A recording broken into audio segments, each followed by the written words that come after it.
Con micrófonos, no estoy. Bien, entonces vamos el tema de hoy que vamos a tratar es sobre las creencias acerca de la diabetes mellitus tipo 2 en la etnia wixárika en Mezquitic, Jalisco.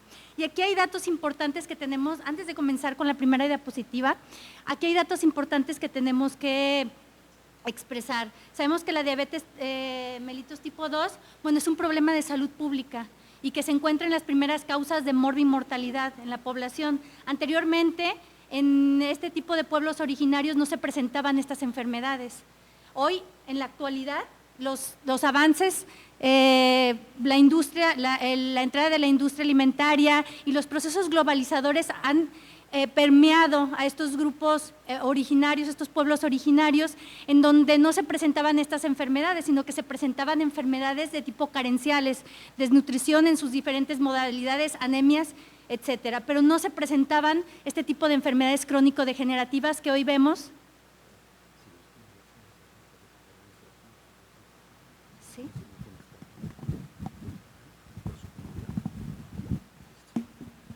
Ok. Ok. Es que yo no soy muy diestra. Entonces, bueno, ¿en qué estábamos? Bueno, entonces pasamos a la siguiente diapositiva. Bueno, tenemos que ver que este tema de las creencias acerca de la diabetes es un tema que se va a abordar desde otra perspectiva paradigmática. Es decir, cuando nosotros hablamos de creencias, estamos hablando de un paradigma diferente. Generalmente, el abordaje de este tipo de problemas se realiza desde presupuestos epistemológicos positivistas, es decir, desde paradigmas biomédicos. Eso no significa que esté mal, es decir, la biomedicina nos permite entender una realidad desde una perspectiva, es decir, nos da a entender que existe un problema e incluso nos habla de su magnitud. Es decir, todas esas prevalencias que encontramos en las encuestas nacionales de salud, bueno, nos hablan de esa parte valiosa de la investigación biomédica, pero en realidad, si nosotros queremos abordar un problema complejo de la realidad, tenemos que ir hacia otros campos disciplinares, otros paradigmas para hacer un abordaje completo de un problema de salud que es complejo. Y en este caso, para entender este problema de las creencias sobre la diabetes, tenemos que ir tener ese presupuestado que tenemos que hacerlo desde otro paradigma. Es decir, en la actualidad, hoy las investigaciones que se hacen a problemas complejos de la realidad se hacen con metodologías y paradigmas complementarios, claro, siguiendo un rigor epistémico. Entonces, para comprender el padecimiento, es decir, cuando hablamos de creencias, estamos hablando de una subjetividad que no se presenta o que no se toma en cuenta en el área biomédica, pero que es importante. Si nosotros queremos incidir en un problema, es importante, yo se los haría la pregunta, es importante entender la percepción del otro, el significado del otro. Si yo quiero desmitificar creencias falsas o mitos y realidades de algún problema, ¿es importante entender el significado del otro? Si no, ¿cómo lo voy a hacer? ¿Lo voy a hacer desde escritorio? Que es lo que comúnmente se hace. Los problemas de salud que a veces se abordan a nivel de salud pública, generalmente, y ese es el gran problema, se abordan desde supuestos desde el escritorio. O sea, no van hacia cómo se construyen los programas educativos o implementaciones de salud de abajo hacia arriba, sino que se crean sin hacer el entendimiento de lo que percibe el otro. Y yo creo que eso es importante. ¿Por qué? ¿Por qué es importante? ¿Por qué para nosotros como clínicos, como médicos, como trabajadores de la salud es importante entender la percepción del otro? Bueno, porque a partir de entender la percepción del otro, nosotros podemos entender por qué no se adhieren al programa, por qué no se adhieren a la terapéutica, por qué abandonan la dieta, por qué abandonan los medicamentos, por qué dejan de tomarlos. Pero si nosotros no preguntamos o no entendemos la percepción o la creencia o el significado que tiene ese medicamento, esa terapéutica, no lo entendemos directamente desde la persona, por eso fracasa. Y no es azaroso que entonces las encuestas nacionales de salud, en lugar de ir con un declive, vayan en un punto ascendente hacia arriba, cuando debería de ser por el contrario, ¿no? Entonces, para comprender el padecimiento, porque hay que entender la diferencia entre enfermedad y padecimiento. La enfermedad es como la conceptualizamos nosotros, los trabajadores de la salud, ¿sí? Con sus signos, su sintomatología, su historia natural de la enfermedad, con sus diferentes periodos clínicos, subclínicos, etcétera. Pero el padecimiento es esa, yo diría que es de origen antropológico, hablar del padecimiento, socioantropológico, si queremos ser más precisos. Y entonces el padecimiento es a partir de la visión que tiene ¿quién? El paciente sobre su enfermedad, en este caso la diabetes mellitus tipo 2. Entonces, vamos a avanzar a esa fotografía. Y van a decir, bueno, ¿y esa fotografía qué tiene que ver con la diabetes mellitus tipo 2? Bueno, vamos a entender, vamos a ir en un ir y venir con las diapositivas. Y decíamos, ay, creo que no apunto bien. No, esto es para atrás, sí, hacia atrás, por favor, la segunda, por favor, la segunda. Vamos a estar trabajando entre la segunda y la tercera diapositiva. Antes de esa, antes de esa, por favor. Esa, no. Ahí, yo ya no le estoy picando. Entonces, yo le indico cuando cambiamos y regresemos. ¿Por qué? Porque es importante. Van a decir ustedes, bueno, ¿y esa fotografía qué tiene que ver? Estamos hablando de la diabetes mellitus tipo 2. Bueno, hay situaciones que sí tenemos que hacer énfasis. O sea, estas enfermedades crónico-degenerativas han tenido un cambio en el perfil epidemiológico. Es decir, que, bueno, no solamente han aumentado en sus prevalencias, en las tasas anuales, sino que cada vez se presenta a edades más tempranas. No significa, bueno, entonces es importante, esa fotografía nos refleja una realidad que tiene que ver, ahora sí, la siguiente diapositiva, esa fotografía, y bueno, tengo que hacer aquí el énfasis en que las fotografías que se presenten en esta, o que se pongan en esta presentación, son tomadas por una servidora o elementos del equipo de trabajo de investigación con el consentimiento de las personas, por eso están ahí. Entonces, esta fotografía, fíjense cómo nos expresa una realidad.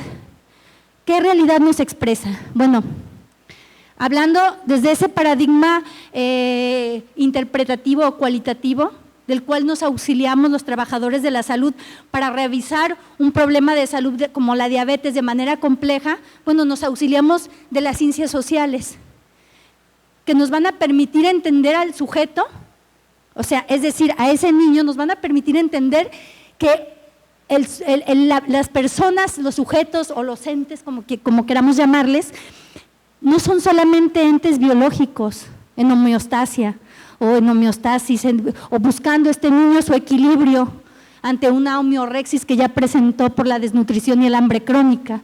Hay que entender que las personas, y así hay que verlas en el trabajo en salud, como no solamente como entes biológicos, como decía yo anteriormente, sino que hay que entenderlos como algo más complejo. Es decir, este niño o cualquier otra persona tiene una psique que tiene sentimientos, emociones, conductas, percepciones de la realidad. Hay que entender que este niño tiene una cultura. Por eso es importante hablar ahorita de las ciencias sociales que aportan a la resolución de problemas de salud. ¿Por qué? Porque si no entendemos, si queremos revisar simplemente los problemas de salud desde el área biomédica, es decir, con una visión biologicista, tenemos una mesa de 3 patas y se va a desequilibrar. ¿Por qué? Porque las personas con las que nosotros trabajamos no son solamente biología, son algo más. ¿O acaso nosotros no necesitamos de aspectos recreativos? ¿No tenemos una cultura que nos determina desde que nacemos? Sí, la tenemos. Desde que nosotros nacemos y en el primer día que nos ponen con nuestra mamá y nos lacta o nos da el biberón, estamos adquiriendo la cultura. Y tenemos que entender que la cultura no es algo con lo que nacemos, es decir, no es innato en nosotros, la cultura es aprendida y puede modificarse. Y eso es lo importante que nosotros como trabajadores de la salud tenemos que tener en cuenta. O sea, los rasgos culturales se pueden modificar. Hay algunos teóricos que dicen que el rasgo más difícil de modificar es el de la alimentación, incluso por encima de una religión. Pero bueno, son teorías. En fin, decíamos que esta fotografía nos expresa una realidad de un niño que además de tener psique, sentimientos, posee una cultura, y entendiendo por cultura, porque la cultura a veces es mal entendida, a veces es polisémica esa palabra de cultura. La entendemos muchas veces como esa forma de, es que es bien culto. Y la referimos como a alguien que tiene ese bagaje académico, ¿no es cierto? Pero la cultura, bueno, desde que surge la antropología como ciencia a finales del siglo XX, la cultura se define como el conjunto de conocimientos, pero fíjense bien, conocimientos populares, no los que adquirimos en la escuela, conocimientos populares, el conjunto de conocimientos, costumbres, tradiciones, valores, significados, símbolos, que además nos van a generar una identidad. Es decir, esa cultura, todos tenemos, entonces no hay una persona que no tenga cultura, dicen, es un inculto. Eso no es posible, viéndolo desde el punto de vista antropológico, todos tenemos una cultura, del tipo que sea. Estas comunidades son más tradicionales, ¿sí? Están más arraigadas a su cultura, pero hay que entender cómo esa cultura, ese arraigamiento de ciertas formas de alimentarse, bueno, o de vestir o de hablar, porque vamos a entender que en la etnia wixárika, bueno, ellos hablan el idioma wixárika, y su vestimenta pues es muy colorida, son faldas, es diferente al mestizo, ¿me explico? Entonces, hay que entender en ese sentido que la cultura, todos la tenemos, ¿me explico? Y que va a ser determina e influye ¿en qué? En nuestra salud, ¿me explico? Y además, esta fotografía nos va a hablar de una realidad, y aquí es donde entra, hablábamos de la cultura y ahí es donde entran las ciencias sociales, entra la antropología, que tiene como objeto de estudio la cultura. Por eso este es un diseño, esto es un trabajo, es un diseño antropológico, pero también entra la sociología aquí, porque nos va a hablar de la relación que existe del sujeto en su entorno social. Es decir, qué relación tienen la comunidad de la etnia wixárika con el sistema de salud. Un sistema de salud inequitativo para ellos, deficiente, aislado. ¿Qué relación tiene la comunidad wixárika en un contexto con respecto a la educación? Y lo vamos a ver más adelante. ¿Qué relación tiene el grupo wixárika con cuestiones laborales? Eso es lo que estudia la sociología, esa relación del sujeto con las instituciones. Bueno, la sociología es muy amplia y estudia diversas formas, pero entendámoslo así desde esta manera. Es por eso que en este trabajo se abordan nos auxiliamos para entender las creencias de la diabetes con respecto a estas dos áreas o campos de estudio de la sociología y la antropología. Y bueno, nos vamos a dar cuenta también que dentro de esta realidad, bueno, tienen su propio estilo de vestir. ¿Por qué me gustó esta fotografía? Porque decíamos que en estas comunidades, bueno, son muy tradicionalistas, es decir, tienen muy marcado sus costumbres y sus tradiciones y generalmente, bueno, se vive, lo voy a decir así, se vive en un patriarcado, una hegemonía de patriarcado. Quienes rigen la normativa del comportamiento y del social, pues es ¿cómo podemos decir? El Consejo de Ancianos, que está obviamente compuesto por hombres. Y bueno, ¿en qué me quedé? Entonces, me gustó esta fotografía porque arroja muchas situaciones. Primero nos está diciendo cómo visten y luego nos está diciendo que este niño rompe con ciertas tradiciones. ¿Por qué? Porque allá quien tiene el cuidado, en los mestizos es diferente, pero allá el cuidado de los hijos lo tienen o las hermanas más grandes o las mujeres, las mamás.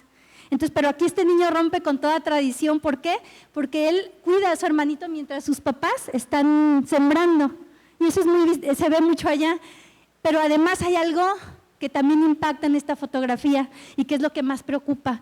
El niño, bueno, además utiliza un rebozo, ¿no? que es de uso particular para las mujeres. En ese sentido es una imagen rompedora de esquemas, ¿no? Y es bella la fotografía. Pero hay algo que es preocupante en esta fotografía. Fíjense qué tiene en su mano. Es un muñeco que no pertenece a su comunidad. Es decir, es la entrada, ¿sí me explico? Es la entrada, eso nos indica que es la entrada del fenómeno globalizador. Pero el muñeco no es lo importante, o sea, no es realmente lo preocupante. El problema es que ese mundo globalizador ha permeado a estas capas desde el avasallamiento del alimento industrializado, junto con otras tecnologías que han modificado sus estilos de vida. La siguiente, por favor. Entonces, vamos a entender nosotros, a partir de esto, lo primero que tendríamos que entender es qué es la subjetividad y dejar de entender la subjetividad como esa forma peyorativa de hacer un decremento en que decir, es que es bastante subjetivo. La subjetividad tiene un valor y la subjetividad es propia de la especie humana. ¿Me explico? No hay otro animal que posea subjetividad, hasta donde yo sé. Bueno, es debatible. Entonces, la subjetividad es con lo que trabajan estos paradigmas interpretativos. ¿A través de qué? De la subjetividad del otro. Y hay que entender que esa subjetividad es extraída a partir de qué? De experiencias de la realidad. Es decir, el sujeto va a expresar de manera consciente o no consciente lo que percibe, siente, escucha, pero también la subjetividad expresa ¿qué? Un contexto. O sea, nadie va a expresar algo que no ha vivido, que no está en sus esquemas mentales. ¿Me explico? Es por eso tan valioso el análisis del discurso, que es lo que hacemos aquí. ¿Por qué? Porque va a expresar que elementos que él mismo como individuo, de forma individual percibe, pero también de manera colectiva, es decir, lo que arroja la cultura. Entonces la subjetividad, decíamos, tiene su configuración biogenética, es decir, ¿por qué? Porque solo pertenece a la especie humana. ¿Y es extraída qué? A partir de experiencias concretas. Ahora, si nos vamos a las creencias, que es el tema que nos compete, perdón, volteo y dejo el micrófono. Las creencias, ¿qué es lo que nos compete? Bueno, para Tom Van Dijk, un teórico, dice que una creencia es un modelo mental en donde se expresan ciertas situaciones sociales, socioculturales, a través de ¿qué? Del lenguaje palabra. Y eso es lo que lo caracteriza. Por eso decíamos que la subjetividad solamente le pertenece ¿a quién? Al ser humano, porque esa subjetividad se expresa únicamente a través ¿qué? Del lenguaje palabra o del lenguaje corporal, cosa que no tienen las demás especies. Y eso es lo que nos da el valor de interpretar lo que los otros dicen. Adelante, por favor. Y entonces, las ciencias sociales, la antropología, la sociología, la economía, incluso la historia y podemos decir más, nos permiten que realizar un contexto. Generalmente a veces nosotros trabajamos con pacientes sin una contextualización y eso es complejo. Si de por sí es de complejo definir qué es familia, seguramente los médicos familiares dicen, bueno, pues ¿cuál agarro? ¿Qué definición? ¿Esta o aquella? Es difícil definir familia. Mucho menos va a ser, cuando decimos hacemos medicina familiar, va a ser todavía más difícil decir, ¿entiendo el contexto de la dinámica familiar? porque contexto es entender todo aquello que rodea un problema, ¿sí? Entonces, en eso podemos clarificar en la práctica médica que es difícil y que lo que nosotros podríamos intentar hacer es contextualizar a nuestro paciente, que es complejo, sí, porque para contextualizar tenemos que estar ahí presentes. Ajá. Entonces, vamos a hacer un contexto rapidísimo, porque me quedan 25 minutos y falta mucho, que la comunidad wixárika, ya decíamos, bueno, vivía en la cabecera de Mezquitic, y tengo que decir que Mezquitic es el municipio más grande de Jalisco, pero también el más pobre. Ellos vivían en la cabecera y fueron desplazados hacia la punta del cerro por los mestizos. Y bueno, las condiciones de vida cambiaron. Es decir, en el sistema de salud, pues quedó totalmente alejado. ¿Por qué? Porque hay comunidades a las que se llega solamente a pie, caminando 6, 8 horas. Yo que estuve trabajando ahí, a veces tenemos que cargar todo nuestro equipo, báscula, pesa, glucómetros, hemoQ para medir la hemoglobina, pues en la espalda y caminando, ¿no? Y entonces, esta comunidad wixárika, hace algunas décadas, pues vivían del autoconsumo, de lo que sembraban. Eran pueblos que sembraban su maíz, su frijol y algunos vegetales, y de eso vivían. Y que, bueno, escaseaba, sí había una inseguridad alimentaria cíclica. ¿Por qué? Porque siembran en temporal. Cuando los desalojaron y los mandaron a vivir a la punta del cerro, bueno, pues una de las situaciones que se vieron afectados es que no hay agua. Entonces ahí ya perdieron esa seguridad alimentaria para sembrar. Entonces solamente siembran en temporal, pero eso que siembran no les ajusta. Diríamos que su dieta era sana. Entonces allá decir que hoy la población se alimentara de frijoles y tortillas de un maíz con germoplasma nativo sería grandioso. La diferencia es que no se alimenta la población de ahora así, y es por eso que las altas tasas de prevalencia en obesidad y diabetes, bueno, pues se han incrementado, ¿no?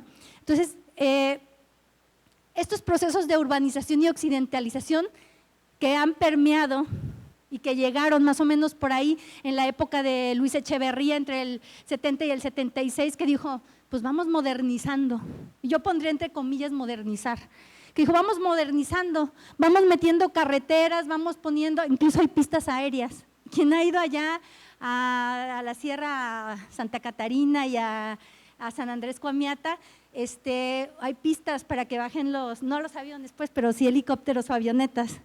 Y metieron carreteras, metieron pistas aéreas, implementaron lo que le llamaban las casas de salud. Y también implementaron la escuela bilingüe y la telesecundaria. Esto generó cambios en los modos de vida en la etnia wixárika, en los estilos de vida. ¿Por qué? Porque si hay carretera, ¿qué hay? ¿Qué aparece? Carros. La gente ya no hace actividad física. Pero también empezaron a entrar la Coca-Cola, las Sabritas, todos esos alimentos que les llamamos industrializados y que tienen ciertas características. Es decir, ¿cómo son los alimentos industrializados? Densamente altos, o sea, densamente calóricos, altos en sodio, un montón de conservadores, etcétera, etcétera, pero además no tienen ni macro ni micronutrimentos. ¿Me explico? Y eso es lo que está consumiendo la gente ahora. ¿Por qué? Porque ha dejado de producir. Entonces, esta comunidad que vivía de la siembra a través de estos procesos de urbanización, no voy a criticar todo, bueno, mucha gente de aquí salió para estudiar fuera, la mayoría estudiaron para maestros normalistas, regresaron a sus comunidades para implementar ese modelo de educación bilingüe. Y bueno, esos cambios en los modos de vida en la etnia wixárika, donde dejan de sembrar, al final de cuentas sembrar es una actividad física, dejan de caminar, dejan de hacer actividad física, pero además se implementan las tienditas. O sea, ya ahora y déjenme decirles, la Coca-Cola está mejor organizada que el propio sistema de salud. Y una organización tremenda, Yo cuando fui dije, ¿a dónde van? Pues aquí. No, una organización que ya quisiéramos nosotros en el sistema de salud. Bueno, hay cambios en los modos de vida, en el consumo alimentario, ¿y qué aparecen? Las enfermedades crónico-degenerativas, y aparece la diabetes, aparece como si fuera magia. Esto tiene sus antecedentes, ¿no? Y entonces empiezan a presentarse demasiados casos de diabetes mellitus tipo 2. ¿Por qué? Por la forma de comer. La gente deja de sembrar, La que sigue, por favor. Y bueno, veían ahí una palabreja que decía el gen ahorrador. Y van a decir, ¿y qué tiene que ver ese gen ahorrador y en esa transición de este niño? Fíjense bien, que tiene síndrome de talla baja por hambre crónica y que sabemos que en su vida adulta, y no lo digo yo, lo dice la teoría, seguramente va a transitar a una obesidad y una diabetes.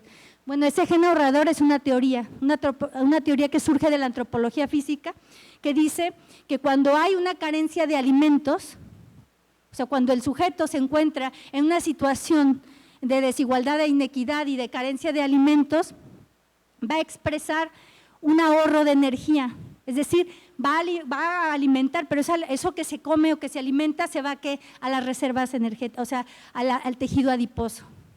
Y esto viene desde tiempos, desde la especie humana, en la historia de la especie humana viene desde atrás, desde los primeros homínidos, que eran nómadas y que andaban en busca de los alimentos y que tenían grandes periodos de hambruna y que podían caminar y caminar y caminar días sin encontrar alimento. ¿Y qué pasaba cuando encontraban? Pues éntrale, porque si no ya no va a haber. Entonces se expresa, se le llama gen ahorrador, es la teoría, pero propiamente no es un gen en específico.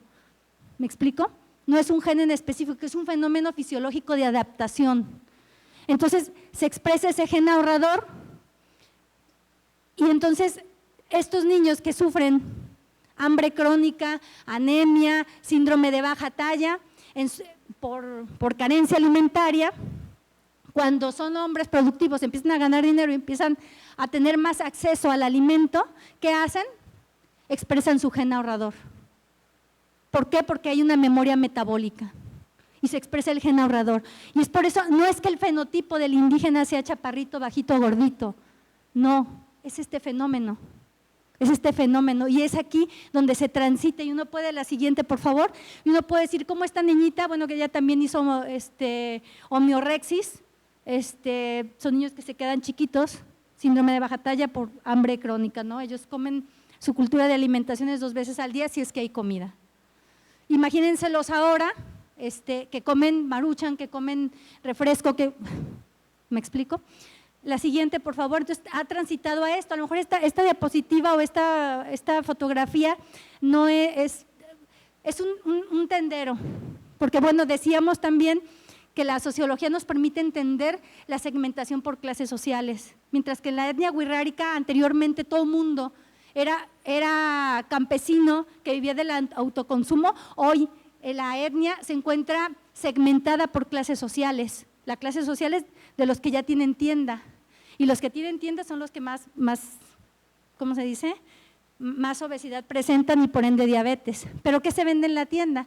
Bueno, pues ¿qué están viendo aquí? Pues los duritos esos que… ¿Me explico? Cuando uno entra, yo la primera vez que entré a una tienda dije, ay Dios, esto es todo lo que venden, refresco, cerveza, papitas y esto que se vende muchísimo. La siguiente, por favor. Entonces, ¿cuál es la situación o el planteamiento del problema? Y vamos a ir de aquí para allá. Los antecedentes y observaciones empíricas demuestran que las enfermedades crónico-degenerativas, en este caso la diabetes, han aumentado y son causa de padecimiento y muerte. Y quiero decirles que hay un subregistro en esto, además, porque las encuestas nacionales de salud no se meten a comunidades rurales, pero no se meten a comunidades indígenas. Entonces, todavía, además de que se sabe, hay un subregistro por parte de las encuestas nacionales de salud. Y diría, bueno, esto es presuntuoso y vanidoso. Dicen, no existen estudios que aborden las creencias de los pueblos sobre enfermedades crónico-degenerativas, es decir, de la diabetes. Seguramente ya los hay, además de los que nosotros decimos, ¿no? Entonces, las creencias de la diabetes son diferentes, fíjense bien, son diferentes en comunidades indígenas y mestizas. ¿Por qué son diferentes? Porque tienen cultura diferente, porque su organización social es diferente. ¿Y cuál es el gran problema de esto? Que la implementación de los programas de salud es occidentalizada. Y es ahí donde ¿cómo diría mi abuela? La marrana torció el rabo. Porque ya entonces no está funcionando igual. No es lo mismo la adherencia terapéutica que puede tener un mestizo ante alguien que lo considera pues como su par, al que llega de afuera y les dice, pues tienes que tomarte esto, ¿me explico? Entonces aquí, pues, ¿qué hace falta? entender el contexto, entender la cultura del otro. Porque si no entendemos esta parte, créanme que lo que hagamos va a ser un fracaso. ¿Me explico? Pero lo mismo sucede en la consulta. O sea, esto estamos hablando de trabajo poblacional, pero lo mismo sucede en la consulta. Si nosotros no entendemos el contexto de nuestro paciente, si no entendemos su historia de vida, todos tenemos una historia de vida. Si no entendemos esa historia, esas creencias, significados, si no entendemos su subjetividad del paciente, probablemente lo que estemos haciendo no sea muy exitoso. Hay que entenderlo. Y eso es lo que nos aporta las ciencias sociales. Entonces, es prioritario el estudio con enfoque socioantropológico sobre el problema de la diabetes, pero no solamente con el problema de la diabetes, esto podemos traslaparlo a cualquier tipo de enfermedad. Entender el contexto del paciente, entender su historia de vida, entender a partir de su subjetividad, nos va a permitir ser mejores trabajadores de la salud. Muchas veces el sistema no nos lo permite y yo eso lo puedo entender. Hay 15 minutos por cada paciente y tengo que ver 25 porque el sistema de salud es deficiente. Y entonces a veces no hay mucho que hacer. La siguiente.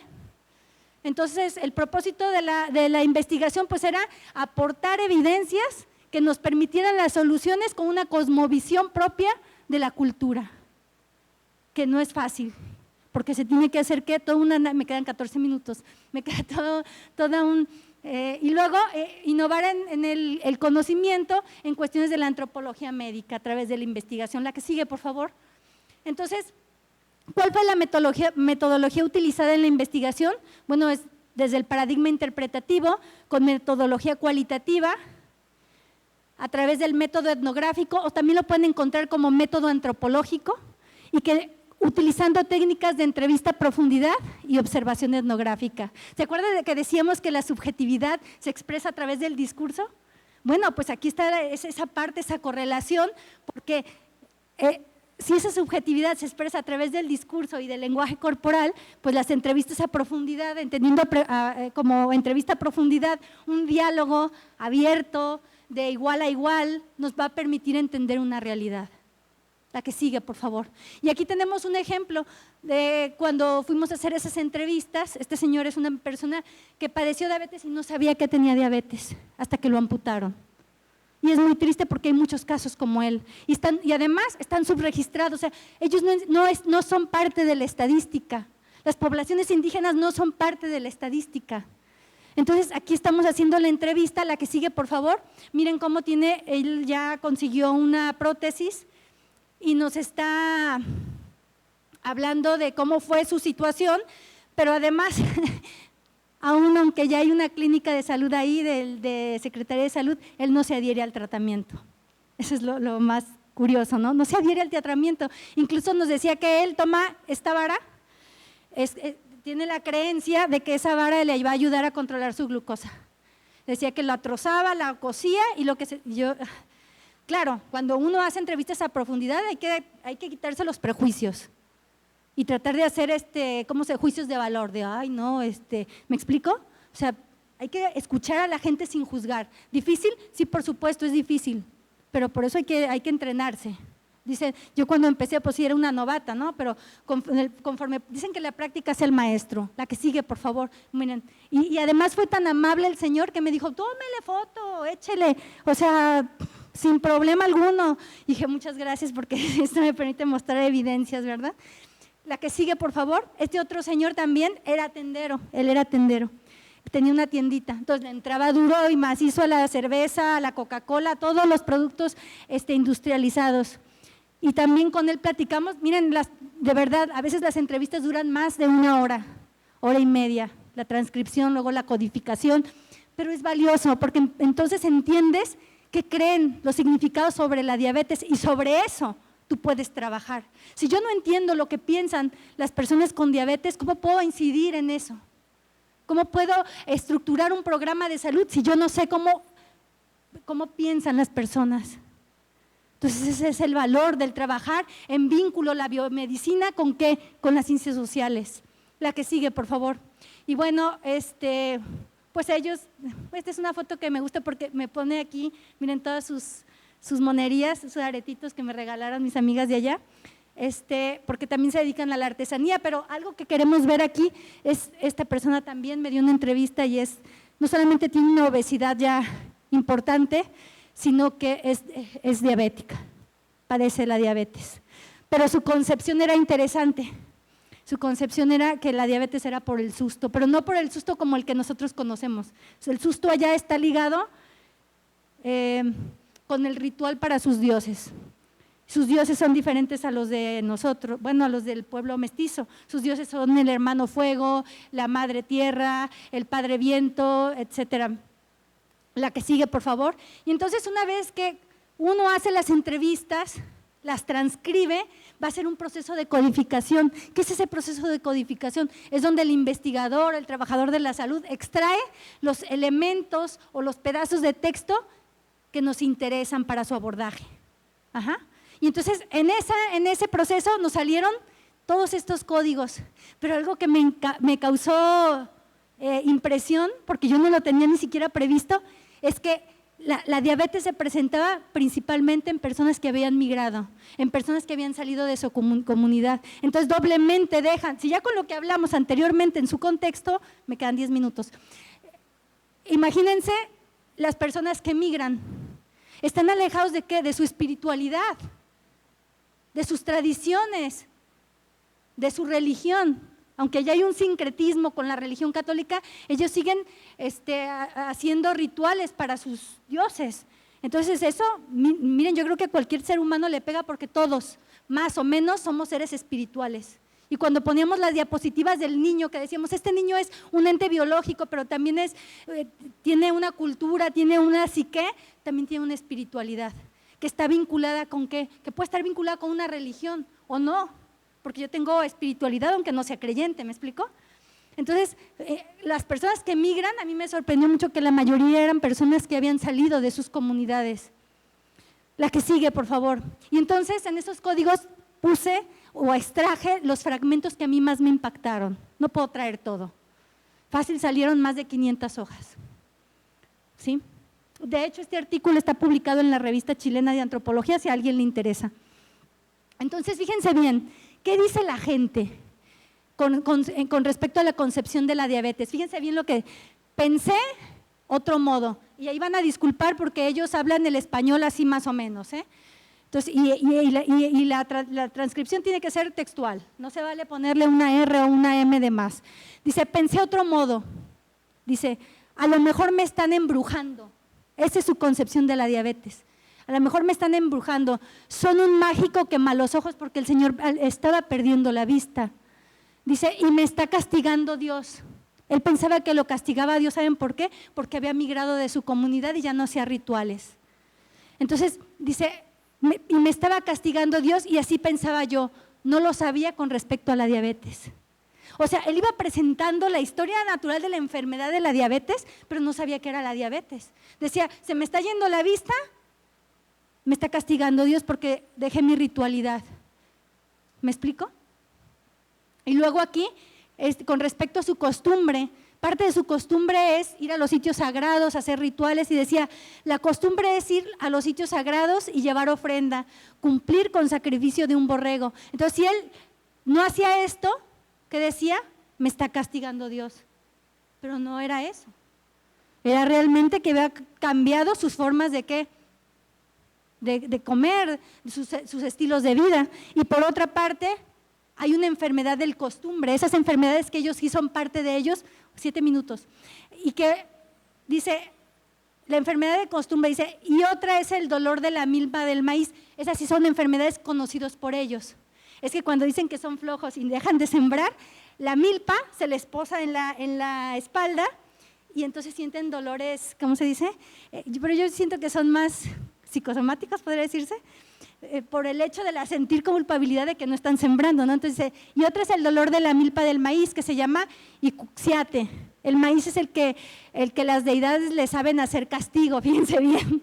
La milpa es la que mete el cuerpo y duele la espalda. O sea, ellos tienen su propia concepción de sus enfermedades. Pero decían, esta no sabían qué era.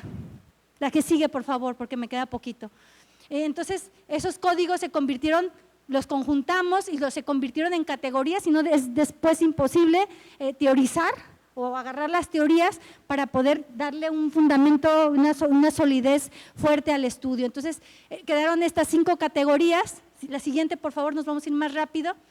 Y también hicimos la técnica de observación participante de la vida cotidiana junto con esas entrevistas a profundidad, la que sigue. Y entonces vemos, ¿cómo puede uno entender la cultura y la estructura social si no vive uno con ellos?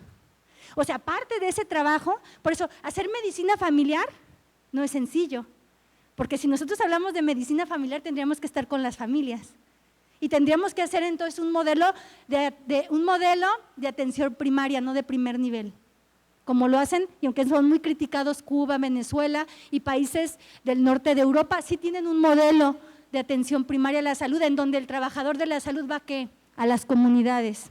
Entonces aquí vemos cómo podemos entender esa realidad yéndote un mes, 15 días, y aquí vemos a la señora, luego vemos miren cómo la obesidad está permeando a todas, de manera, aquí están haciendo sus labores las mujeres, pero fíjense cómo ya, mientras más jóvenes son, más van perdiendo esa identidad de la vestimenta. Son muchas cosas que miren, las fotografías y la realidad te dicen mucho, ellas no ocupan hablar.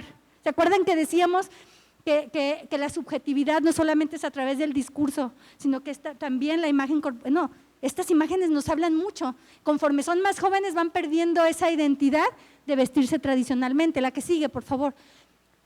Han cambiado también los roles. La agricultura era para los hombres y ahora los hombres pues se entejuinan y dejan de chambear y la mujer es la que adquiere esas responsabilidades. Hay una tengo que decirlo, no es una cuestión de feminismo, aunque sí lo soy, pues, pero no es en ese sentido, no va en ese tenor de que la mujer le batalla mucho en la sierra. Hay una inequidad tremenda para la mujer y es algo que duele. La que sigue, vean la cantidad de niñitos y las condiciones precarias en las que se vive. Estos niños, todos ellos tienen anemia, tienen síndrome de baja talla, tienen desnutrición, esos quedan 10 minutos. 10 minutos, yupi. Entonces la que sigue, por favor. La que sigue, el peyote, el maíz, que son deidades. Voy a irme rápido con las imágenes, vean qué hermosos maíces, vean la señora sembrando, adelante, por favor. Los sitios sagrados, decían, es que ya no voy a mi lugar sagrado. ¿Saben cuánto tardan a veces para ir al lugar sagrado? Días de caminata. Imagínense con una diabetes, ¿ustedes creen que pueden avanzar? No, dejan de ir y eso les genera ¿qué? Un sentimiento de culpa, no estoy respondiéndole a mi Dios. ¿Me explico? La que sigue, vean qué lugar tan bonito. Y entonces, 10 minutos, muy bien. Entonces, al final, tenemos que hice este mapa, podemos decir que es un mapa mental, o es un mapa semántico, le diría yo, en donde ¿cómo podemos decir? Se asientan, se matizan, gracias, todos los conceptos y códigos que vimos. Entonces, fíjense bien los significados de la diabetes. Las creencias de la diabetes en la etnia wixárika. Esto es muy interesante, es muy bonito. Miren, por eso esa es la belleza de la sociomedicina, porque nos permite entender esa parte que a veces no entendemos desde lo biomédico. Vamos a ver aquí, al centro, en rojo, están todos los códigos que nos salieron, que categorizamos luego. Fíjense bien, las creencias de la etnia wixárika, los compañeros wixárika lo definen así: la diabetes es lo que es de fuera, es decir, lo que es del Teiwari. ¿Quién es el Teiwari? Nosotros, el mestizo. Y Teiwari significa en su idioma, yo no lo sabía, porque te dicen, tú eres un Teiwari. Yo no sabía qué significaba ser un gusano.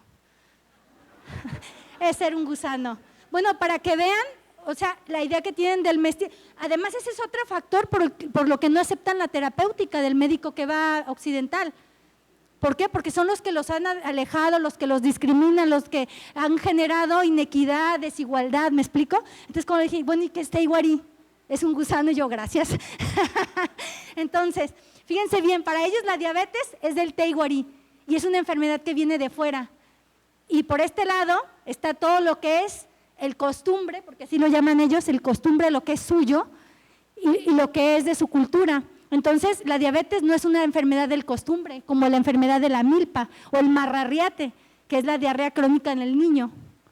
Esas son enfermedades de ellos, pero la diabetes dice, no, viene con el Teiwari, esa la trae el Teiwari. En cuanto al concepto de diabetes, ellos no sabían que era diabetes porque veían que los signos y los síntomas por separado, como el ejemplo que pusimos, se me va la vista, a lo mejor orino mucho, pero lo ven aislado. Entonces lo ven como un castigo de los dioses en un inicio.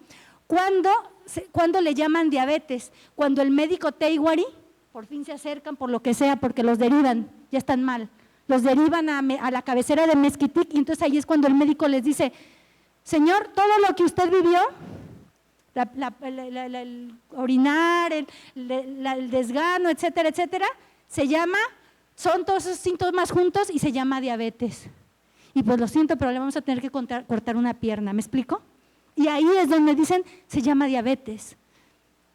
En cuanto a origen, el origen, dice, o la etiología o las causas de la diabetes, bueno, hay una percepción híbrida, está desde el susto, pero no es el susto que nosotros vivimos. Ese susto está relacionado a su tradición de sembrar, a su tradición de hacer rituales, ¿sí? Y otra percepción de que dicen, otros más decían, la mayoría decía, bueno, es que la diabetes entonces vino con la modernidad y los estilos de vida, es decir, con la carretera, la telesecundaria, el refresco, y lo pongo así porque así me lo dijeron, no se vale cambiarle, el alimento industrializado y la inactividad física. En cuanto al padecimiento, entre las comunidades son más tradicionales y más alejadas de la carretera, va a haber ¿qué? Menos casos de diabetes, porque siguen sembrando y no están permeados o sea, los fenómenos globalizadores no los han alcanzado tan profundamente, mientras que hay más casos de diabetes en comunidades más cercanas de lo que trae el mestizo, es decir, los que están más cerca de la carretera. En cuanto a la mortalidad, pues es lo mismo, que vamos en el mismo son. Entre más alejadas y más tradicionales son las comunidades, hay menos muertes y menos casos de diabetes, por el contrario, a las que están más cerca. En cuanto al tratamiento, en la medicina tradicional del Maracame, el Maracame es su figura médica, pero no es el médico que nosotros pensamos así de tratar, es un médico espiritual, entonces no les puede ayudar y no les sirve. Y el mismo Maracame le dice, no, yo no te puedo solucionar eso. Ve con el médico mestizo porque yo no soluciono algo que no es de mi costumbre. Entonces, en cuanto al tratamiento, pues los maracames no lo curan, pero ellos a la vez no van a ir ¿con qué? Con el médico mestizo porque no hay un entendimiento. ¿Me explico? Entonces, el tratamiento de la medicina alópata pues, es el que cura la enfermedad, pero ellos no van. Y las consecuencias, pues para ellos tener la diabetes, padecer la diabetes es incapacidad para realizar actividades de la vida cotidiana y ceremoniales. ¿Cuáles son las consecuencias acá? Que no hay adherencia al tratamiento porque lo que les dice el médico mestizo no lo van a tomar en cuenta. Y eso es un problema, porque Secretaría de Salud y el sistema de salud pues no quiere entender, a pesar de que hay evidencias, y evidencias importantes. Adelante. Entonces, 7 minutos. Categorías. Entonces, bueno, siempre que nosotros hacemos un trabajo de investigación, siempre tenemos que vincularlo con la teoría. Y entonces ahí vemos y asentamos lo que encontramos. Entonces podemos ver que aquí hay teorías que nos permiten entender cómo hay una irrupción en su vida cotidiana, a través de qué, del rompimiento con sus tradiciones y costumbres. Que está la teoría del capitalismo tardío de Agnes Heller, que nos habla de cómo ellos van más abajo que nosotros, pero están entrando también duro y macizo al capitalismo, al neoliberalismo, ¿no? Y que esa comunidad que eran todos campesinos de que vivían del autoconsumo, ahora ya se segmentan por clases sociales. Está el microcomerciante, está el profesor de primaria que recibe dinero de la SEP y el campesino que sigue, los que son pocos, que siguen produciendo lo que comen. Ajá. Y entonces, el origen de la enfermedad, bueno, sí está relacionada con la identidad. Yo decía, bueno, ¿qué tiene?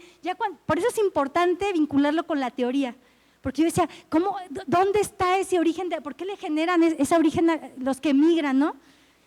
Y cuando leí la teoría de la identidad de Jiménez, dice, es cierto, las personas que emigran y pierden ese sentido de adherencia, de sentido de pertenencia con lo suyo, con su religión, con su espiritualidad, con su forma de comer, es el que padece la diabetes. Y no están equivocados ellos al decir que es un castigo de los dioses, y lo vemos desde ese sentido.